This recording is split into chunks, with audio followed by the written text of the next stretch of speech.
Nesta aula, vamos abordar um tema bastante importante, que é a comunicação dos componentes de uma equipe de trabalho, a interação entre esses componentes, e vamos falar um pouquinho também sobre os conflitos existentes em algumas equipes de trabalho.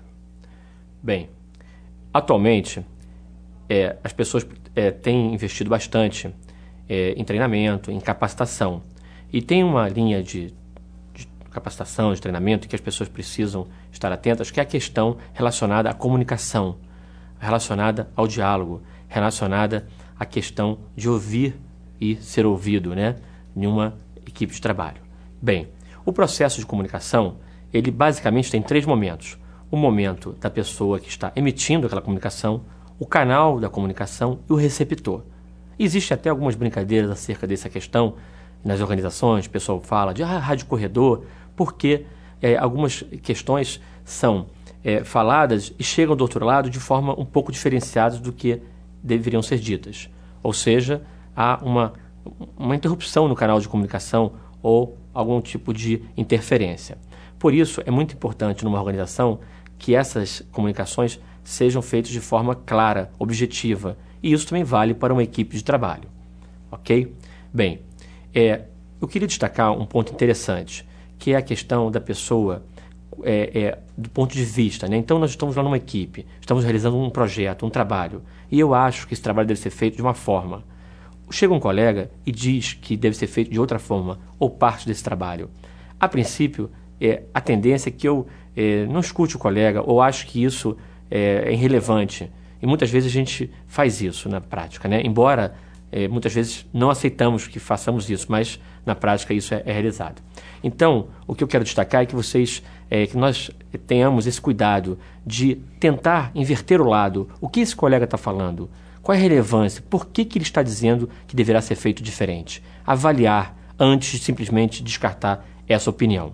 Portanto, a comunicação entre as equipes e você saber ouvir, saber escutar e tentar entender essa opinião contrária é muito importante para a evolução do trabalho de uma equipe. Ok? Bem, outro ponto que eu gostaria de destacar é a questão do feedback entre componentes de uma equipe de trabalho. Geralmente, o feedback vem de uma pessoa, de um superior, de um gestor ou de um líder, que está ali nos avaliando e verificando se o nosso trabalho está sendo feito corretamente.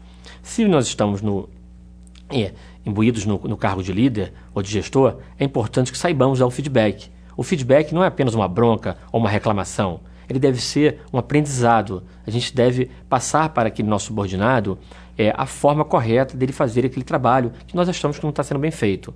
E sempre também, como eu falei anteriormente, ouvindo esse subordinado. Porque, de repente, ele tem uma ideia que pode ir ao contrário do que nós estamos pensando. Então, dar o feedback é uma arte. A gente precisa saber o momento de dar o feedback, a forma de dar o feedback, para que a pessoa receba esse feedback não como uma bronca, mas sim como um momento de aprendizado. Do outro lado, quem está recebendo o feedback deve ter a humildade de aceitar essa dica, esse ensinamento e tentar mudar para melhor, se de fato isso for verdade. Por isso que deve haver uma comunicação, uma discussão entre essas partes. Bem, então, além da parte de comunicação, além da parte de interatividade e do entendimento entre pessoas e uma equipe, eu gostaria de falar um pouco dos conflitos.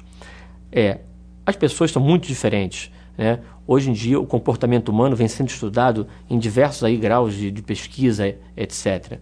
Então, já se sabe que o ser humano tem um alto diferencial no entendimento de algumas questões.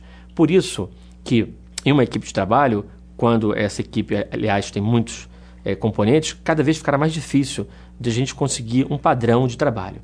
Portanto, é importante que a gente consiga chegar a um denominador comum.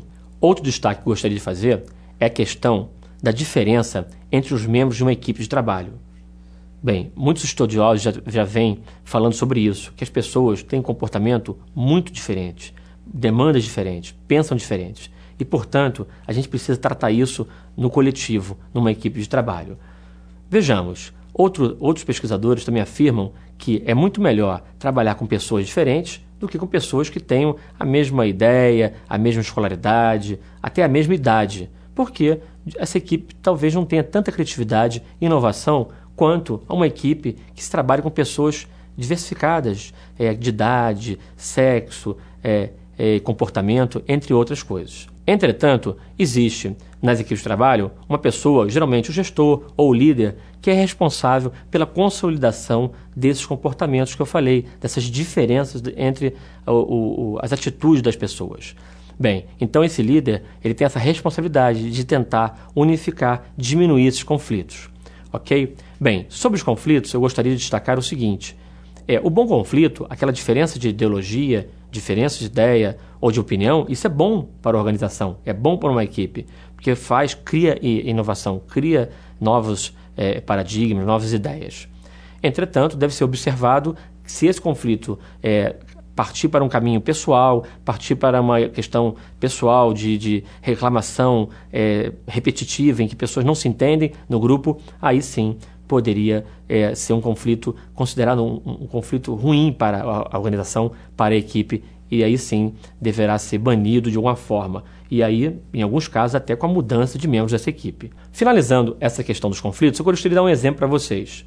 Às vezes é um pouco duro a gente ter que tirar um membro da nossa equipe, modificar em razão dessa muita diferença de comportamento e desses conflitos repetitivos que eu falei. Vou dar um exemplo. Alguns meses atrás, antes das Olimpíadas de Pequim, o time de vôlei do Brasil, a seleção de vôlei, teve um corte de um membro importante da equipe. Né? Era um jogador que jogava muitos anos já na equipe e que de última hora foi cortado pelo técnico da equipe de seleção brasileira de vôlei masculino. Embora os fãs, né, tenham ficado assustados, perplexos com essa mudança, como eu falei antes, os outros jogadores não houve reclamação. A seleção foi em frente, teve bons resultados, enfim. E até hoje esse jogador não voltou e foi um problema superado. Uma equipe altamente competitiva, uma equipe de alta performance, como todos sabem, e resolveu-se esse problema desse conflito. Então é isso. Gostaria de, então, ressaltar, resumindo aí o que eu falei um pouquinho nesta aula, a questão da comunicação, da importância que as pessoas se comuniquem bem, que escutem os colegas de trabalho, das equipes de trabalho, que consigam fazer com que essa comunicação se torne benéfica para o grupo e que os conflitos que possam existir tenham como resultado o aprendizado, um bom conflito, quer dizer, um conflito que, embora tenha sido uma coisa conflituosa, tenha tido um resultado positivo para o grupo. E se caso houver um conflito que não tenha como se resolver, em último caso, a equipe tem que ser modificada. Ok?